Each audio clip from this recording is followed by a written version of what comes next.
Good evening, everyone. Calling to order the City of Lake Worth Beach Planning and Zoning Board meeting today, June 4th, 2025. Can we have a roll call? Mark Hum. Here. Juan Cotton. Dan Waleski. Here. Dave Matthews. Here. Henry Polsky. Here. You have a quorum. Okay, thank you. Let's start with the Pledge of Allegiance. I pledge allegiance to the flag of the United States of America and to the republic for which stands one nation under God, indivisible, with liberty and justice for all. Okay. Any additions, deletions, or reordering of the agenda? There are none. Okay. Moving to the approval of minutes. Someone like to make a motion? I'll make a motion to approve the May 7th, 2025 minutes. Okay, we have a motion and a second. All those in favor? Aye. Any opposed? Passes unanimously. Okay, on to cases, swearing in of staff and applicants. Nope, okay. Okay, public hearings, board disclosure. Are there any board disclosures for tonight? I don't think we have anything that would require that. So moving on, new business. So ordinance 2025-04. I believe this is one typically that you guys have to, or no, this is we make a recommendation here, right? So you don't have to read this in the record. I believe Glenn will have to read the ordinance by title. Glenn, do you have that available to you to do so? Sometimes they do.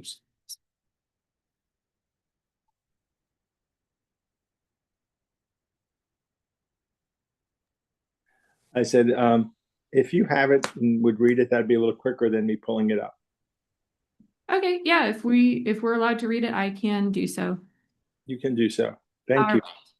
Ordinance 2025-04, an ordinance of the City of Lake Worth Beach, Florida, amending Chapter 23 Land Development Regulations, Article 1 General Provisions, Division 2 Definitions, Section 23.1-12 Definitions, Article 2 Administration, Division 1 Decision Makers, Section 23.2-6 Site Plan Review Team, and Division 3 Permits, Section 23.2-28 Administrative Adjustments, Administrative Use Permits, Section 23.2-29 Conditional Use Permits, Section 23.2-30 Site Plan Review, Section 23.2-31 Site Qualitative Standards, Section 23.2-32 Site Plans and Specifications, and Section 23.2-39 Affordable Workforce Housing Program.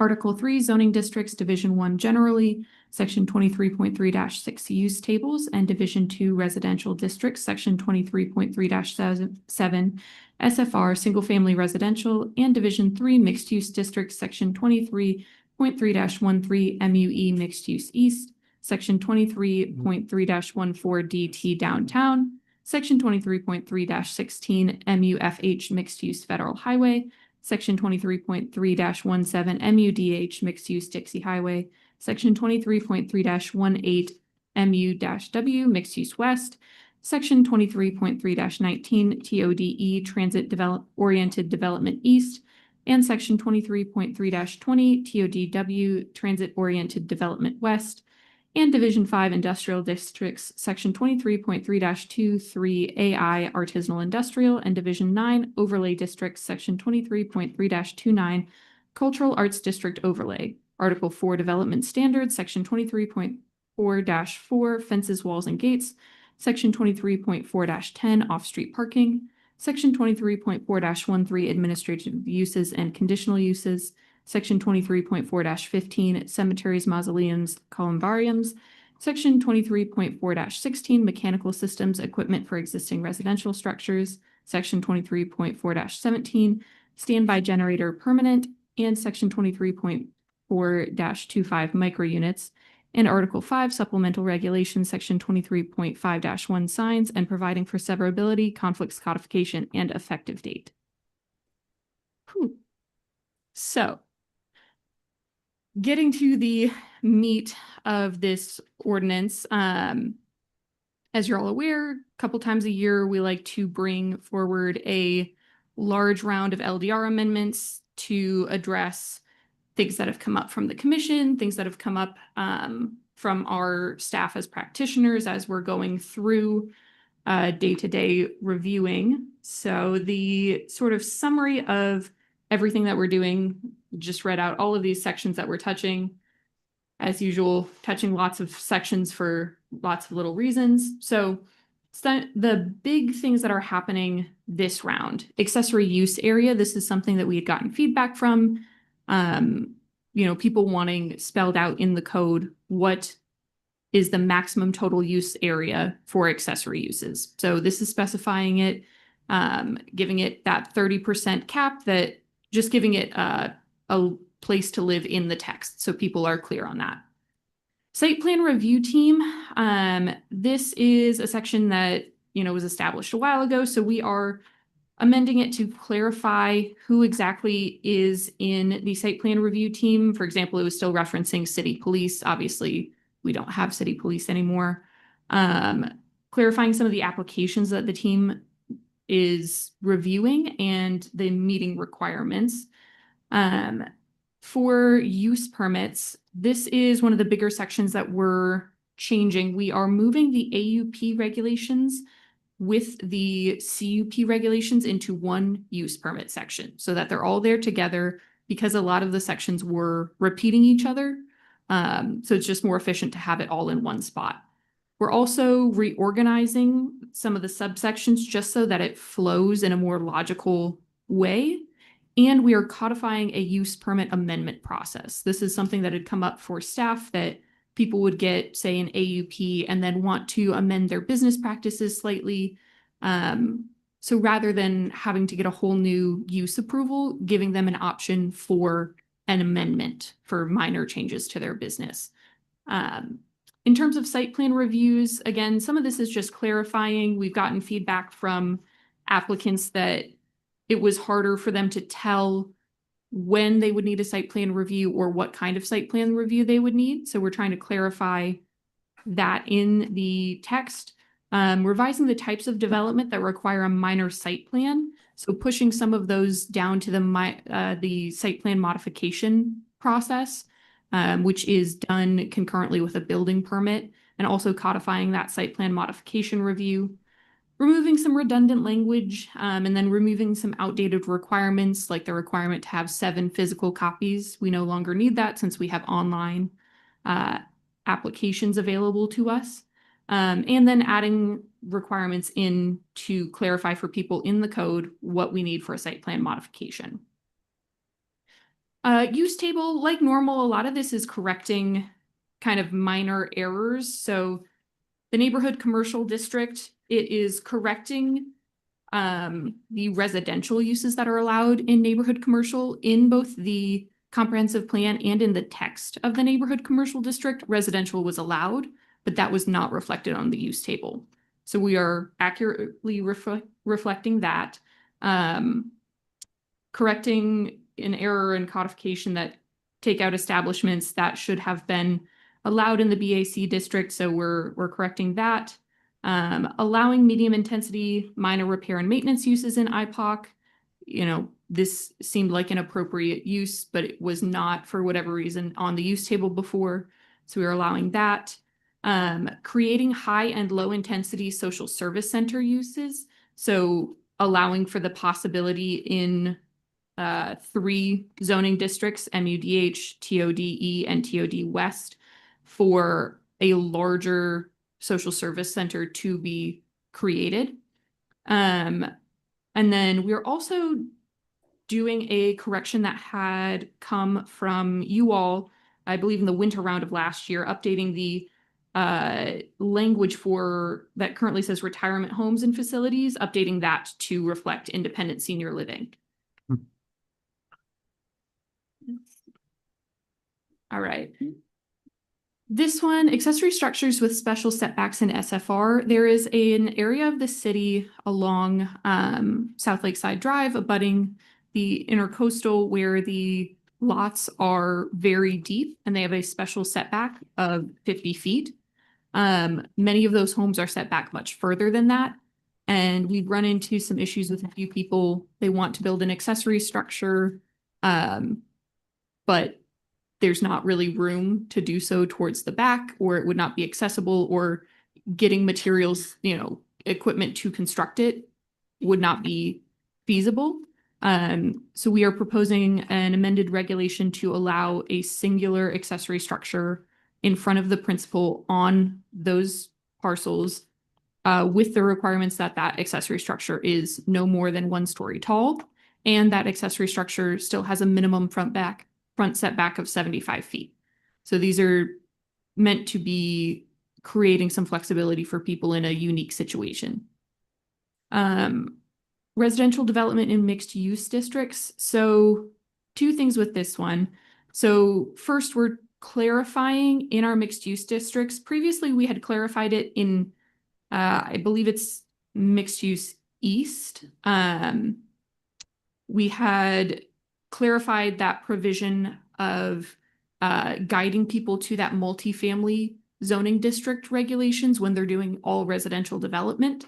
And then every other mixed use district had referenced people back to this subsection of mixed use east, and it was really confusing for people. So we are adding that language into each individual mixed use district to try to make that clearer for people, less flipping back and forth. And then also creating a specific provision for establishing residential uses on lots of record that don't meet the lot area or lot width requirement, specifying that certain residential uses may be permitted, even if you have, let's say, a platted lot of record that's 25 feet wide instead of 50. Fencing, we are revising that minimum setback for 6 foot tall fencing from, this is a typo here, I apologize, it's currently 30 inches. We're revising that down to 18 inches for fencing along roadways. And we are also revising the impermeable surface setback from 1 foot to 18 inches to align with that. So all of those setbacks, 18 inches now. We're also clarifying fencing regulations for public and conservation uses. Those hadn't been specifically called out before, so we're just adding those, mostly, honestly, to help city staff. Parking reductions, if you've been paying attention to the city commission meetings, this is coming straight from the commission, reducing the parking reduction from 25% to 15% for both mixed use and affordable housing development. Generators, this is also a suggestion that had originated at this board, moving the regulations for permanent generators to the mechanical equipment section to try to make it clearer for applicants as well. And then revising permitted hours for maintenance running to expand those, and clarifying additional zoning districts that are not permitted to have generators with integrated fuel systems. And then lastly, housekeeping stuff, creating some new definitions for things like build to lines, green roofs. Like I had said before, revising the minimum setback requirement for impermeable and semi-permeable surfaces, changing language to independent senior living, correcting some types of signage in our cultural arts district, fencing for single destination retail, and then removing a minimum distance requirement that we had between cemeteries and ALFs. So I know it's a lot. It's a thick packet here. So if you guys have any questions, we can definitely go through them. I do. First of all, I really felt we should have had a workshop on this. I've been trying to go through all this the last few days, and even as you read everything off, it's very hard to comprehend everything you're saying. I mean, you talk about minor changes for clarity, and there's really some major changes here. Is there a way we could just table this and bring this to a workshop? I mean, to go through each one of those, there's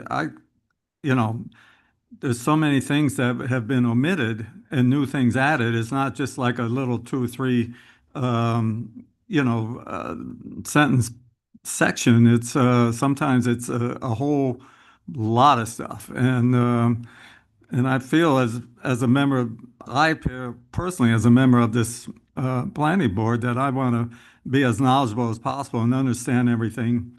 Right now, I don't. So I mean, not because don't I just don't have all that information where I've felt that if we had a workshop, we could sit there and talk back and forth and go through each one of these sections that you read off into a little bit more detail. That's my feeling.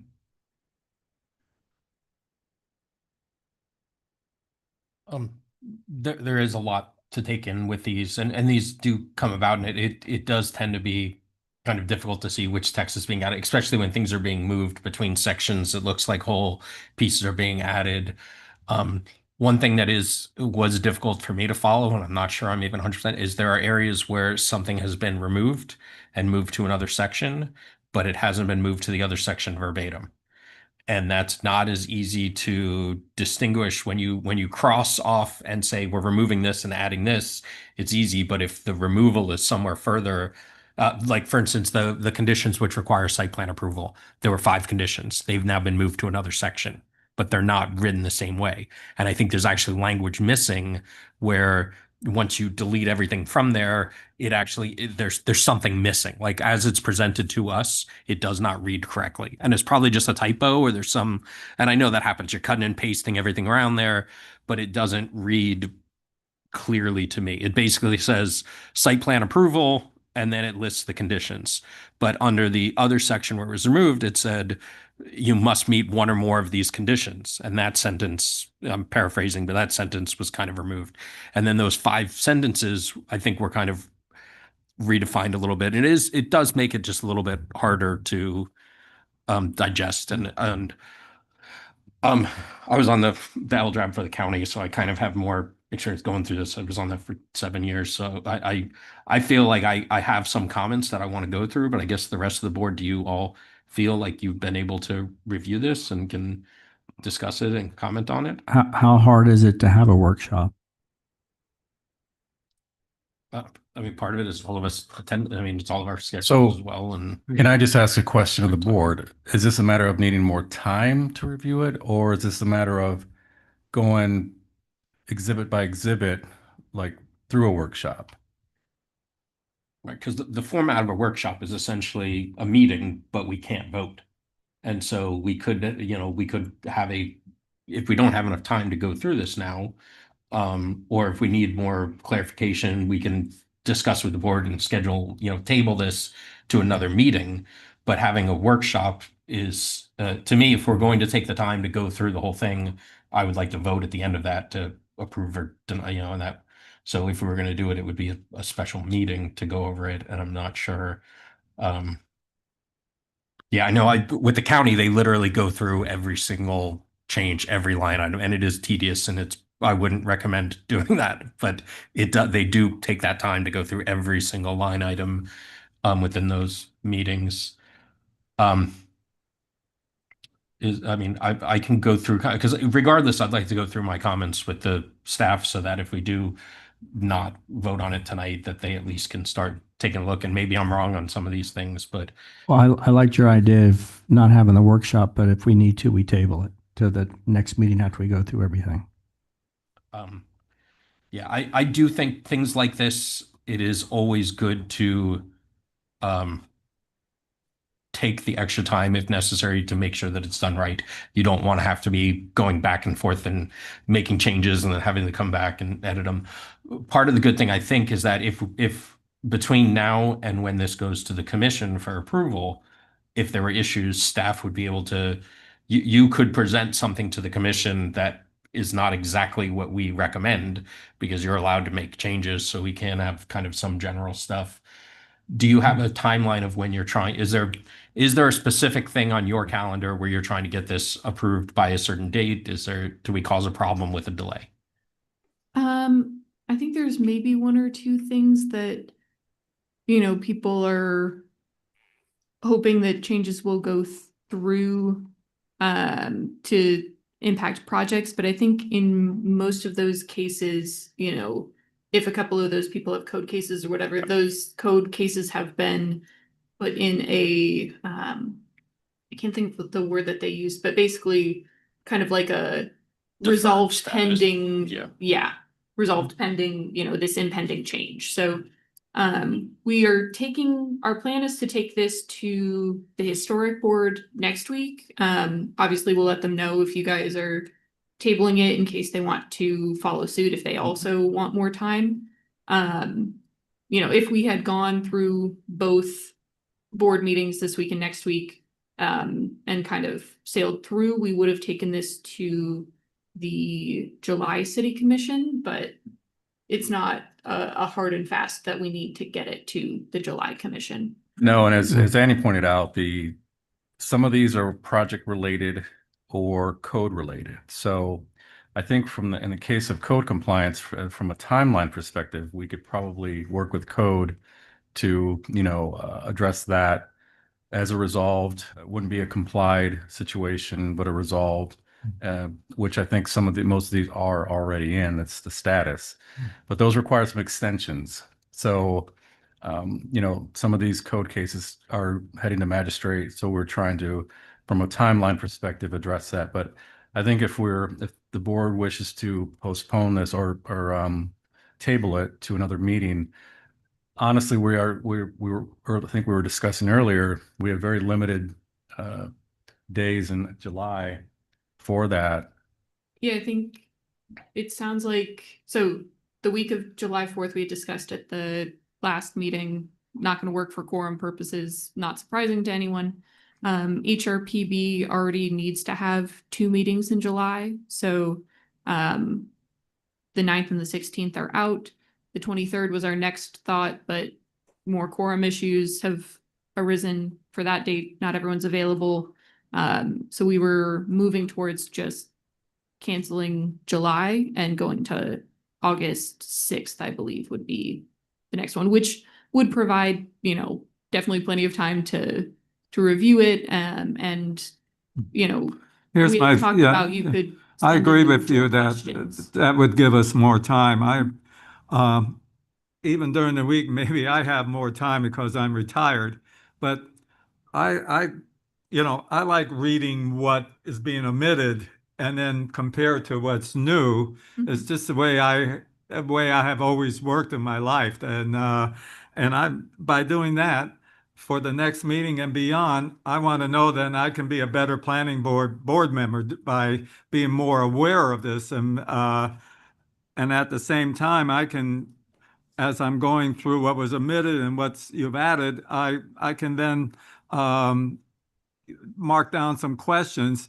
But like I said, I just didn't get through.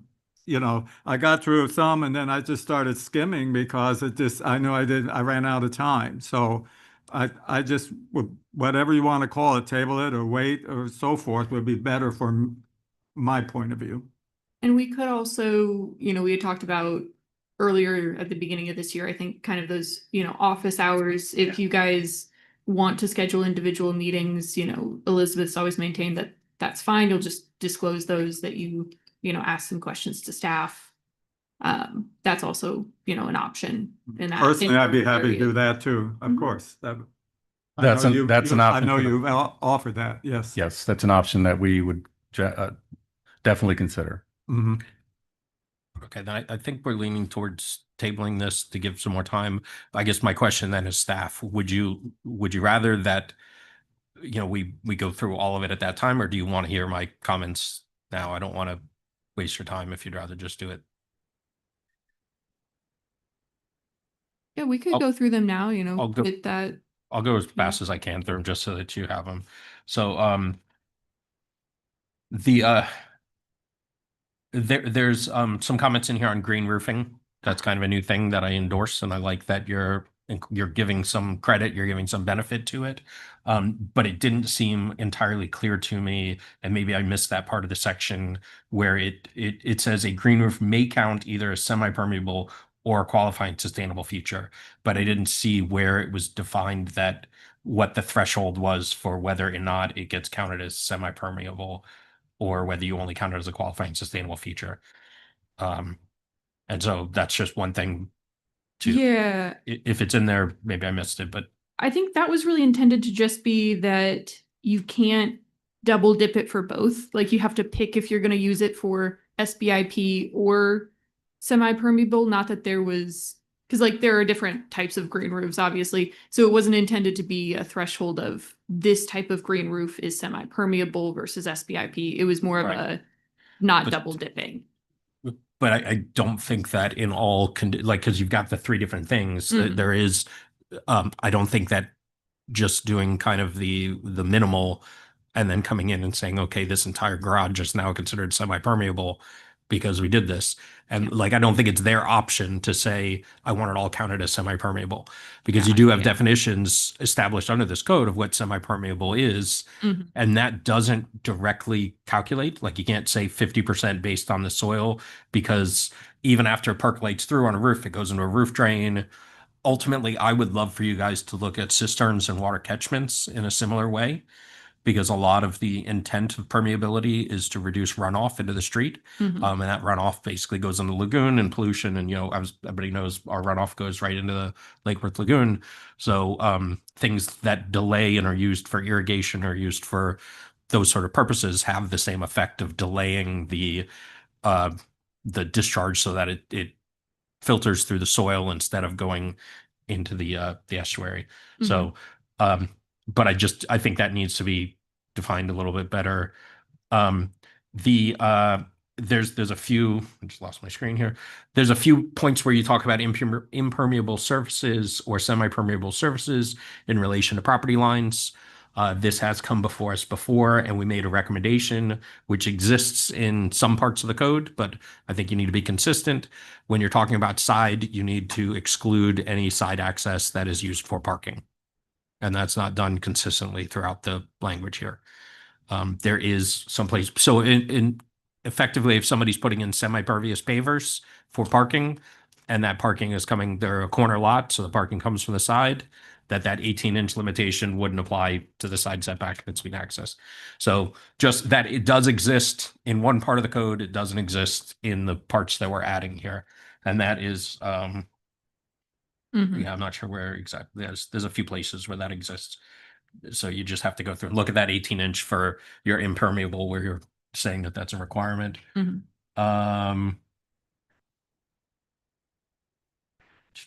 So I don't know why I need to bring a mouse with me because I'm having trouble with my touchpad here. Okay, then so like that's line 447 talks about that you're going 18-inch from the side property lines, but it doesn't reference the exception for access parking. Yep. But then it does when it talks about the rear. Mhm. So okay.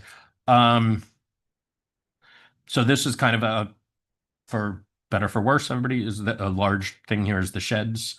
So they are specifically defining now that sheds up to 121 square feet that do not require concrete pad are allowed. Is that so? That's basically saying only one up to 121. If you had two small sheds that were like your 5x10, plastic, those, because even though they don't add up to 121 because you bought them as two different pieces, that would not comply. I think you might want to look at allowing up to 121 feet of shed space, because I know like a lot of people have these kind of plastic double door, we don't have a lot of homes, a lot of room in our old houses, and you need some place to keep some gas cans in your lawnmower, and you buy one of those little 5x10 sheds that the doors just swing open. Two of those instead of putting in a 10x12 shed. Two little ones sometimes are much more effective on a small property. And so I would make that recommendation. Let me see, I think I'm almost, so under the site plan stuff, so I had some questions that I think related to that, where it lists the 5 conditions for when a site plan approval is required. And Yep. 4 of them essentially say that if you're in a single family, 2-family zoning, they don't apply. Correct. And then the third one is only for change of use. And I guess my questions related to that are, if you were building a 8-unit or 4-unit project in a single family, 2-family, which I believe is allowed under the code. I believe single family, two family does allow townhouse or multifamily subject to the density and setbacks and everything else. Are we saying that that would not need a site plan approval because it exists in those zoning? And that's where I think the language used to be a little bit different than it is now. And the way it is now, I'm interpreting that it wouldn't require a site plan. The way it used to be, it was spelled out a little bit more clearly that it did require a site plan if it was over 3 units or over 2 units. And part of the reason we were working on this change was we were getting feedback from people that what the language we had now was confusing, and people were trying to misuse the language we currently had to try to exempt themselves when they were doing non-single family and non-two family development. So that's why we were doing that. I think you may have made it a 'Cause little bit it's- more easy to take advantage of. When I read it, it reads now, and that's part of the problem too, like, because this is a section that in addition to being edited was moved. And so you can't clearly see the edits because it appears as though the entire thing is new text and the Mhm. entire thing is removed. So you can't see those line item sentence changes because of how that's presented. Mhm. Let's see, let me just pull up. And real I know quick that's just how the this. software does visions. So right now in single family and SFTF 14, they're allowed, obviously, single family, two family, and SFTF 14. Townhouses is an administrative use approval in SFTF 14. Typically with the intent that it's basically, an individually sold unit per parcel in the townhouse development. If But you- that is, a thought that, I'm it's. pretty sure I've seen though, if you have a triple lot, you can build a triplex on it, can't you? Still in the single family, two family? No, No. the only way that you would potentially ever be able to get up to 3 units in a single family, two family is if you were doing affordable workforce, most likely in the CRA district, to get that bonus. Because we did give edits at some point last year, affordable workforce, you can get 1 bonus unit per lot on a CRA parcel outside of single family. Does not apply to single family. Right. So if you were 2 25-foot lots in a single parcel, you would be able to theoretically build more density there. So that's a good Yeah. point that would be. Because I think there have been some properties that have gotten developed still as multifamily somehow in the districts that I thought were single family, two family. So yeah, just the way that it's written now, though, those before it basically said something along the lines of if you're building less than 2 units, then you didn't have, or 2 units or less, then you didn't have to go through site plan approval. But then now it essentially just says like 1, 2, 5, and 6. Mhm. Those entire requirements are excluded for anything in that district. Yeah. And then the other one is a change of use.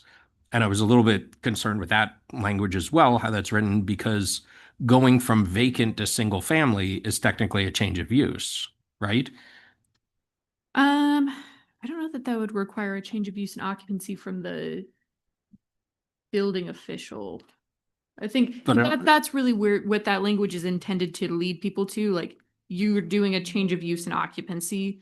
okay, because that one is Yeah. the only one that didn't exclude the single family and two family district. Mhm. But it says if, and I don't know if it says if it, I'm having problems now navigating through my through my notes on the system. But there was language in there that essentially if can you read that one? Condition 3 under site plan approval that you Yeah. were adding.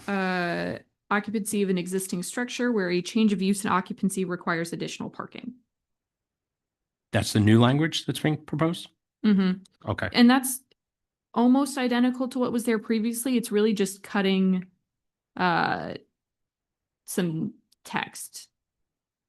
Okay. Okay. So that doesn't really bother me as much. I for some reason read it differently.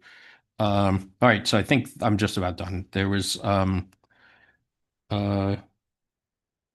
But yeah, you see in that section under the new language where it was copy and pasted to, it doesn't really say the site plan is required if any of the below are true, right? It just basically says the heading and then it lists the 5 conditions.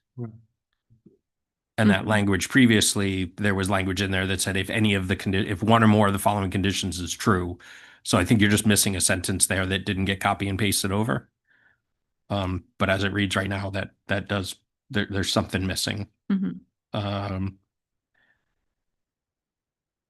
Okay. And let me see, do I have any others that might be new? Um,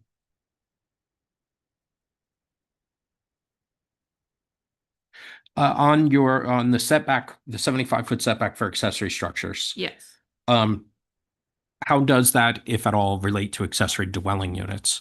Because I know there are some homes that are built very far back and they build an accessory dwelling unit in the front, and those units they would not be setting back 75 feet because those aren't standard. So all of these structures that this special setback would apply to are already in SFR, so they're not eligible for an ADU. Okay. And that text that you were adding, okay. So that would not apply, that only applies to accessory dwelling units in areas with special setbacks. This only applies to accessory structures in, so this is a subsection of the single family residential zoning district. They've got like, I want to say 5 different special setback subsections in that zoning district. So this will only apply to accessory structures in this section in this little area of the SFR district who are not allowed to have ADUs anyways. So it will automatically not apply to ADUs because no one in this area is eligible for an ADU. Okay. Yeah. I understand. As long as sometimes it's hard, like you show what's being changed, but it's unless we go back and reference the code to know which section it's from and what it applies to is a little difficult to track. And, if it were to be that, the state supersedes our ability to restrict ADUs or something, we would kind of have to cross that bridge when we got there. But at this point, no one's allowed to have one in this district. And I guess my very final comment was there was language in here that I can't find right now, but it's talking about the site plan process. Uh-huh. And it essentially it's an additional condition for what needs to be submitted. And it essentially says that an application is incomplete, and it's where it's talking about whether the application is complete. And the Mhm. last thing says something along the lines of, or any additional information requested by the development review official. Mhm. And I haven't encountered this in Lake Worth, but I have actually encountered this in other municipalities where we had a disagreement with staff over whether or not our application was complete.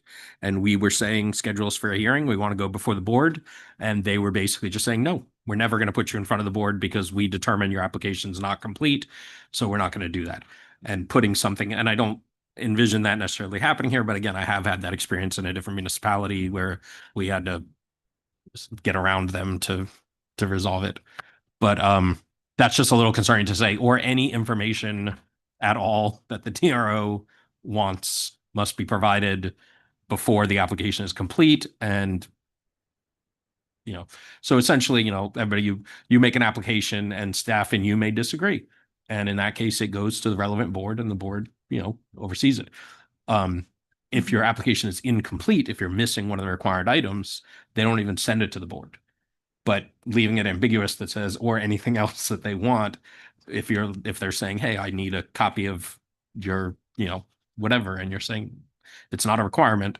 Mhm. So I'm a little bit concerned with something. I'm sure it's in there for a reason, and there's probably stuff that you needed in the past, but Yes. it's just so vague that it makes it, Yeah.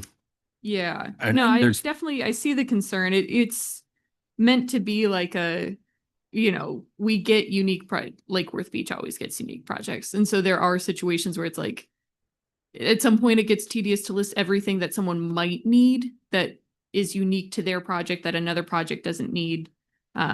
These people need a parking plan, but it's not really necessary for these other people or things like that. So that's that intended to be that catch-all, but I hear you where it could be misused. Yeah, and I would still support it. I'm not saying, but I just that it scares me a little bit because of the past experience that I had. Mhm. And in that case, we had no recourse, and we had to get political in order to get it to move, get it unstuck, because we were just saying put us in front of a board, and they wouldn't allow that to happen. Yeah. And I don't think that I don't think within our code there's any ability like that either, where if there's a disagreement and staff is still saying the application is incomplete, it's just in limbo. There's no way for an applicant to force it to move to a hearing.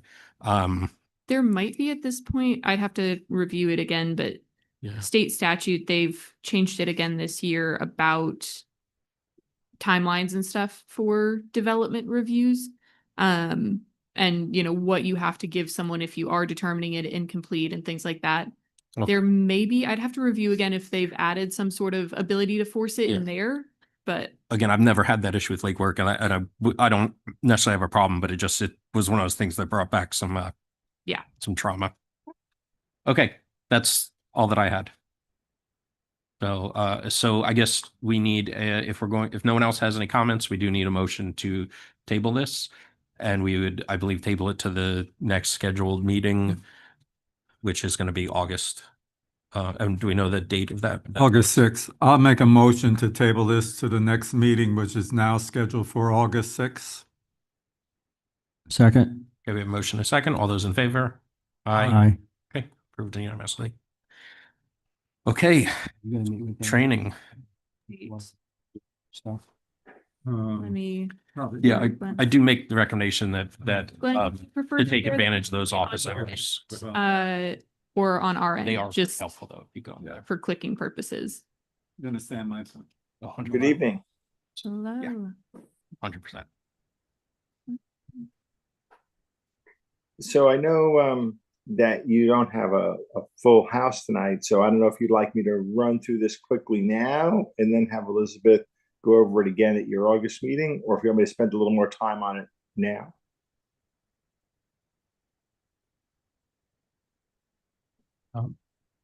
Yeah, I think we're only missing one. Okay, so I'll go ahead and go through it, and then if the other member, we could always meet one-on-one a little bit and even do a refresher at some point. So my understanding is basically variances, and I guess I'll just say the word click, thank you. And variances, we look at several things. We look at the charter of the city, look at the comprehensive plan, the land development regulations, the LDRs, and of course case law. And we want to make sure, and it's required, that any decision is in compliance with those items, with the charter, with the comprehensive plan, with the LDRs, and of course with case law. So what is a variance? It's, when compliance with the code in the eye of the applicant is unattainable.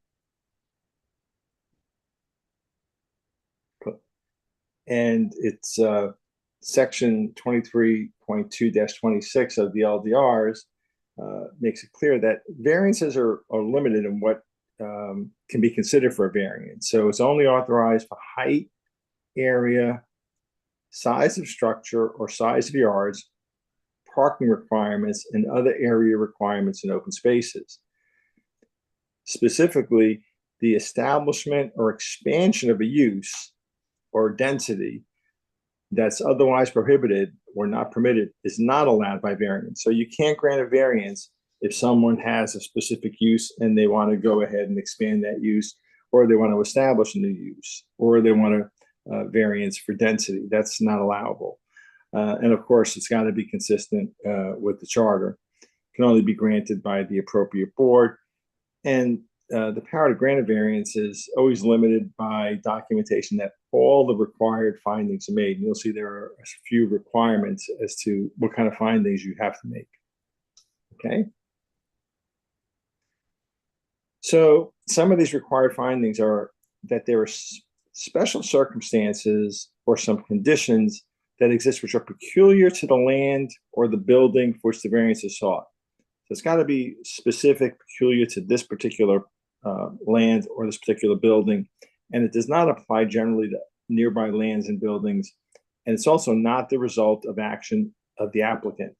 You'll often hear it said that, you can't kind of create your hardship. So the strict application of the LDRs, if it would deprive the applicant of any reasonable use of land or building for which the variance is sought, that's the typical reason why someone is going to be seeking a variance, because a strict application would deprive the applicant of any reasonable use of the land. And obviously reasonable is such a almost subjective word, but that's what the case law talks about. If you're going to grant the variance, you have to grant the minimum variance that would make possible the reasonable use of the land or building. So you don't have to grant a variance to the full extent of what an applicant may be seeking if there's a lesser variance that would still allow for reasonable use of the land. And the granting of the variance has to be in accordance with the spirit and purpose of the chapter, and will not be unduly injurious to contiguous property or the surrounding neighborhood, or generally detrimental to the public at the whole, the public welfare. And then you have lots and lots of case law. It's something where case law comes out, it seems, every week, that people are seeking variance because they're intended to create relief for legitimate unnecessary hardship. And that's the key word, legitimate, because look, I have a house and I've got a pool and I want my pool to be twice as big as what's allowed. Well, what's really the hardship there? What's the unnecessary hardship that's being created by having my pool limited to what the code would allow? Next, please. So the courts made it clear that enforcing the legitimate zoning regulations is in the public interest. So that's kind of a given. The fact that you've got a zoning regulation, it's there for the benefit of the public.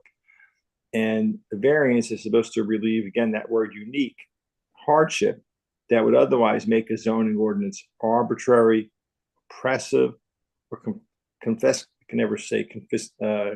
confiscating the particular property, rendering it void and non-constitutional. And that's a pretty high standard, that the zoning ordinance is arbitrary, oppressive, or basically confiscates property.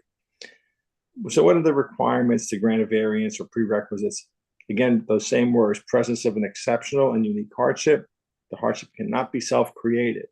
So I can't go ahead and do something that, the way I site my house on my property creates a hardship. No, I've got to be reasonable in what I'm doing. I can't create the hardship. And it can't just be merely economic disadvantage. And there's some case law that we'll get to in a minute that talks about that.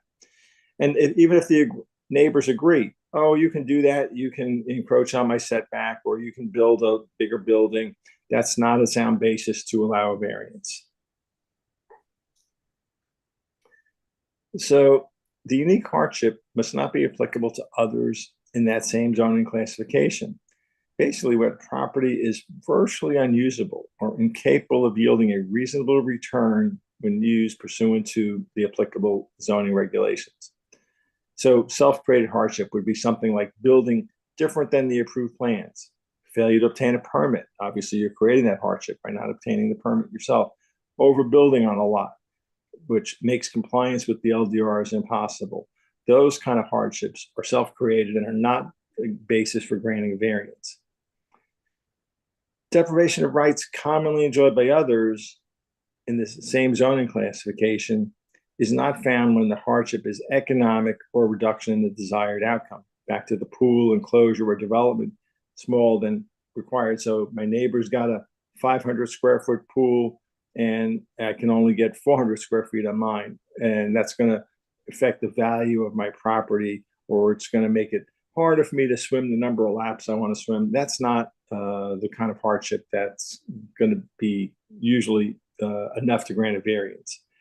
And it's got to be circumstances peculiar to that piece of real estate alone, unrelated to the conduct or the self-originated expectations of the owner or buyers. I expect that I'm going to have a 500 square foot pool. Does not mean that I'm entitled to have that 500 square foot pool if the code doesn't allow it. And again, as I said, these cases come out all the time. This is one down in the Keys. just this year, 2025. I don't want to bore you by reading it, but I probably need to do that to give you an idea of what kind of cases the courts are going to look at. So the property owner submits a site plan, wants to redevelop property that had a pre-existing boat ramp. Their LDR, their code, requires 6 parking spaces per ramp for trailers and oversized vehicles.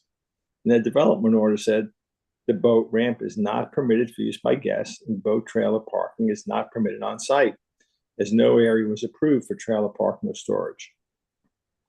Property owner applied for a variance to eliminate the boat ramp parking requirement since the ramp was for private use only. In applying for the variance, the applicant made statements that the trailer parking was not needed, that requiring it would create a hardship because the owner would need to redesign the site, eliminating units, lessening the value of the property. Remember, we talked before about, the economic loss is not alone enough and impacting employee housing units. Staff report recommended approval of the variance because the alternative, filling in the boat ramp, may result in unnecessary adverse impact to nearshore waters and habitat. The court held that this was a self-created hardship. The owner was on notice as to the property size. The owner knew about the boat ramp, and he knew that the code required parking, and the owner developed a site plan that did not account for the required parking. The court held that staff's argument was unsupported by the evidence in the record and outside the scope of review. So that gives you an example. Someone bought a piece of property, they knew what the requirements or should have known what the requirements were, and basically he wanted to maximize his economic investment, and that wasn't enough. And the variance there was denied. When you have a request that includes the application of regulations to a specific property, which is often the case, then you get into the quasi-judicial procedure, which I know you're all familiar with. In quasi-judicial, you have to follow the local criteria. You can't ignore, add, or subtract from the legislative criteria, and you cannot be unduly influenced or controlled by opinions or desires of interested persons. And the polling of neighbors, whether the neighbors support it or oppose it, is technically not really a basis to make a decision. And again, I think you're all familiar that with quasi-judicial, you have to have due process, which is pretty much giving the affected parties notice and an opportunity to be heard. Decision has to be based on competent and substantial evidence in the record. And we're going to spend a few minutes on what is competent and substantial evidence, because courts love to use these words and they're never clearly defined. So we'll try to give you some case law as to what is competent and substantial. And you always got to be aware, of course, of ex parte communications. So due process, as we said, it's notice of the hearing. It's got to be fair notice of this hearing and an opportunity for the applicant to be heard. The notice has to comply just whatever the statute and the code requires, nothing more. And normally these meetings take place in person. We all know during COVID, we went to a lot of Zoom type meetings, and you can still have a hybrid meeting in person and virtual when there's a tropical storm warning. But ideally, you want to have these kind of meetings in person unless there's some extenuating circumstances.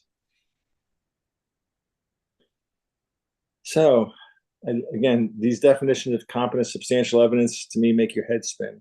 Competent substantial evidence is evidence that has a substantial basis. Wait, we're using the same word, right? Substantial basis, in fact, from which the fact that issue can reasonably be inferred. When competent substantial evidence has been presented that compliance has been met, denial must accomplish a legitimate public purpose and not be arbitrary, discriminatory, or unreasonable. So, you all watch the TV shows with police, and you've got to prove something beyond a reasonable doubt. This is not that. There is even a lesser standard called preponderance of the evidence, which is really more than 50%. Competent substantial evidence is even less than that. As long as there's some reasonable evidence that is competent, it has some realistic basis. I can't say the sun rises in the west. That's obviously not competent. That's not based on any real fact. Let's go to the next one.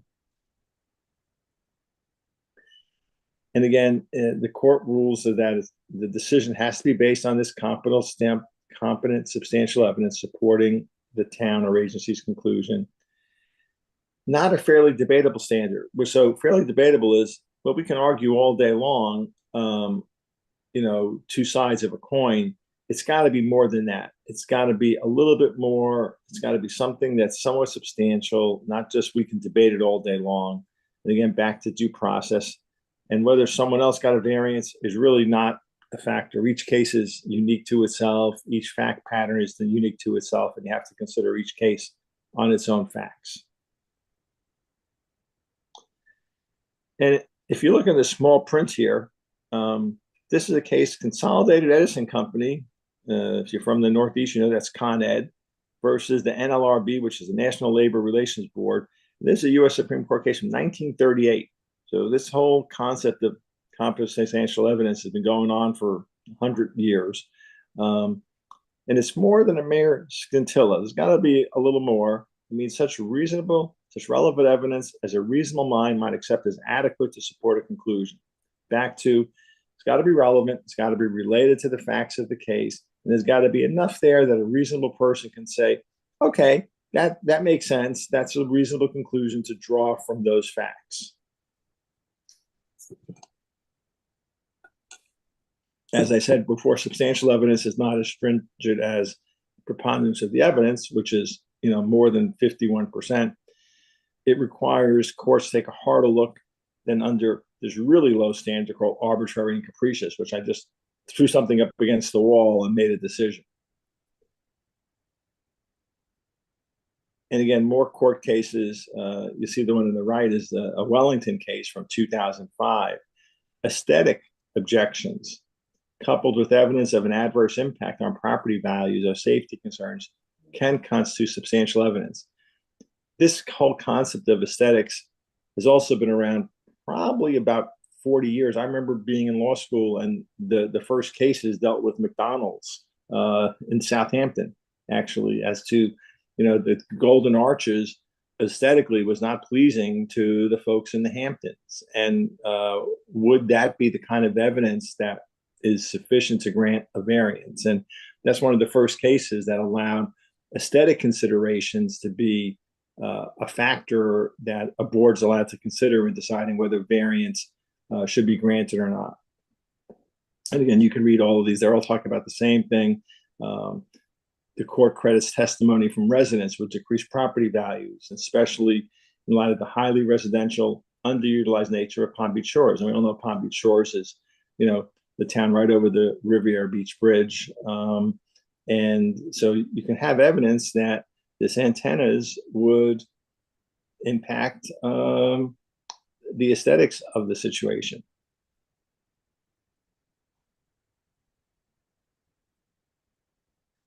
Again, ex parte communications, when it's quasi-judicial, you shouldn't do it. If you are having any, you have to disclose it. It's presumed to be prejudicial. So I'm sure Elizabeth tells you the same thing. Try to avoid any ex parte communications.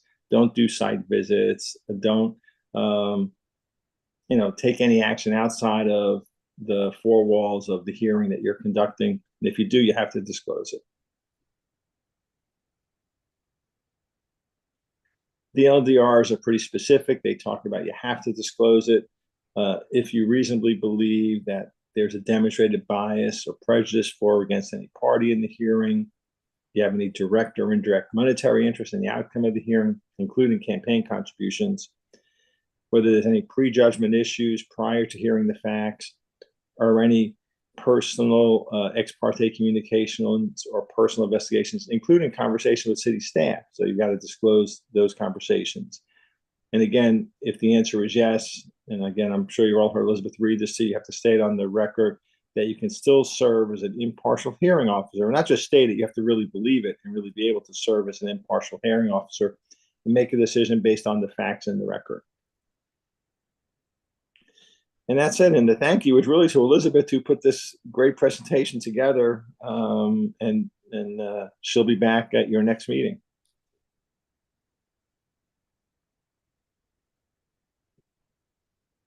Thank you. All right. Did you guys have any questions for Glenn? Yeah, I got one real quick question. On the one that you showed with the keys, why did the court get involved after the staff had approved it? So the staff made the recommendation of approval, and then the board granted the variance, and then there was an appeal to a court. Someone said, no, the variance shouldn't have been granted. So that's usually when courts get involved and someone appeals a decision. Okay, so it was just another resident or somebody or anybody could have just appealed what was approved?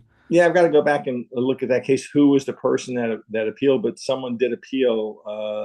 Obviously, an interested party must have appealed and said that no, this variance should not have been granted. Okay, thank you. Welcome.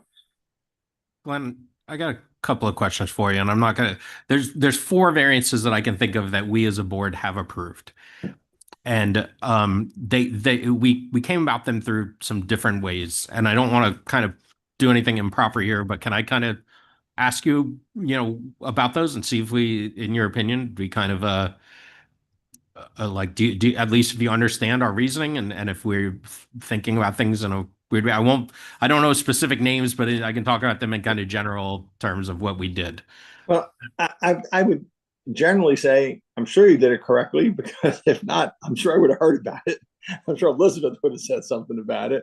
And one of the things that we struggle with, I think, here in terms of the uniqueness of properties, right? When they say that the property has to be unique, one of the things we have encountered quite a bit is where, Lake Worth's a 100-year-old city, and some things were built prior to the current zoning. And so somebody has a property that was built and is now an existing property that's not complying with the zoning, and they're in this situation because it was built. It was never built illegally. It was built completely legally, but now the laws have changed and they're trying to do something, and they have to come before us with some kind of a variance, whether it's the location of a fence, whether it's trying to put in a generator and their house is super far back on the lot instead of far forward. The conditions of the property.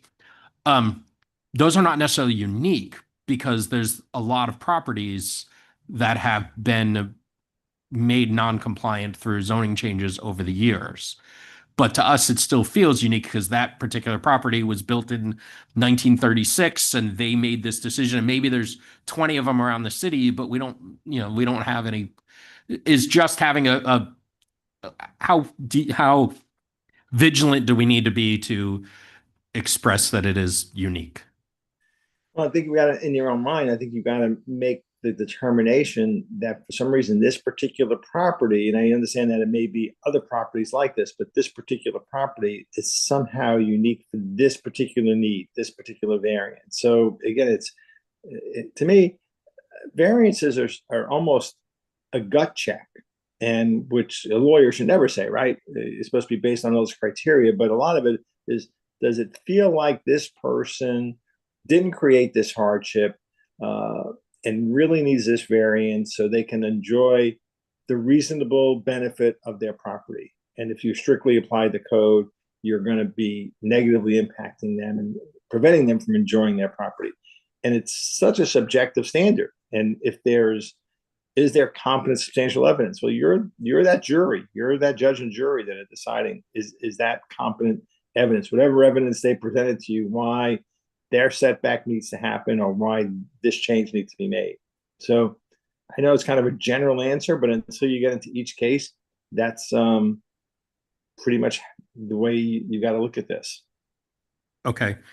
And then how does if any, does the history of previously granted variances play into it? So we had an applicant that came forward that had a structure that had been approved previously under a variance and was attempting to amend that structure. And in order to get that was basically being asked for a variance again, but they weren't changing the footprint of that structure. They were changing some aspects of it, but it came before us again as a variance. And the variance had already been granted, 15 years prior for the structure that existed there now. I really need some more of the facts. Did you wind up granting it in that case? We did grant it, and I think we granted it against the recommendation of staff. And again, it's and I'm assuming nobody appealed it, so it was granted. It's hard to go back and second guess without being there and hearing all the evidence. In general, if somebody says, "Hey, I got a variance for this before," is that something that we should consider, or should we not even consider? I don't think that's enough. Yeah, it's something you can consider, but I wouldn't give it a lot of weight because you're making the decision today based on the facts today. You know, I don't know if you like sports, but you know, yesterday the umpire called me out on that low inside pitch. Today he didn't call me out on it. It's the same pitch, same spot. Well, maybe not exactly. So Things do our change. best to interpret, do our best, and so the last one that I have is when there is, if someone comes before us, we had one come before us that it was a generator, and today part of the discussion was to clean up some of the language about how a generator should be put, because it was a little bit, in our opinion as a board, it was ambiguous whether or not or not ambiguous, but it was unclear whether or not the specific requirement that they were asking to get a variance from applied to a generator. So I think there was one standard for pool equipment and one standard for AC equipment. And the conversation was essentially, if it was AC, I don't remember which one, but if it was AC, it would have been allowed and pool equipment wouldn't have been allowed. And we had to decide more or less a generator. When there's ambiguity like that, and maybe we feel like a variance shouldn't even be necessary because we agree with the applicant's interpretation of code. How does that, because sometimes there's always going to be some ambiguity. That's why codes are living documents. They're changing all the time. So Right. If somebody comes, any advice on how we'd handle those? Well, again, if you believe they're entitled to the variance, and even if there's an argument over whether the code applies or not, right? And if staff's saying the code applies, and then the remedy is granting the variance if you believe the variance should be granted. So I understand how it's easy to get hung up is the only way I can think of, does the code apply or not? But if staff's taking the position that it does, and the person is saying, I want a variance because of that, then you've got to consider the variance factors. Right. And I think they didn't really have it was either get denied or ask for a variance. I don't think they had or maybe I don't know what the process, I don't even know what the process is if you want to challenge the interpretation of the code. But okay, I think that answers my question. Those are the three that I found that I didn't know how we were supposed to do, with variances. But I appreciate your time and thank you for trying to answer Everything I those hear is questions. you guys do a great job. So, and I thank you for it. I really appreciate, I don't get to appear in front of you all that often, but I hear a lot about the good work you guys do. So thank you. Thank you. Appreciate it. Okay. Anything further from staff? Any reports or comments or scheduling? No, I don't think so. Now that we've got the July settled, that was really our big thing tonight. Okay. And so July, no meeting in July. August is our next meeting. Correct. We will not have a meeting in July. Our next meeting will be August 6th. Okay. Any board member comments? Okay. We are hereby adjourned. Thank you.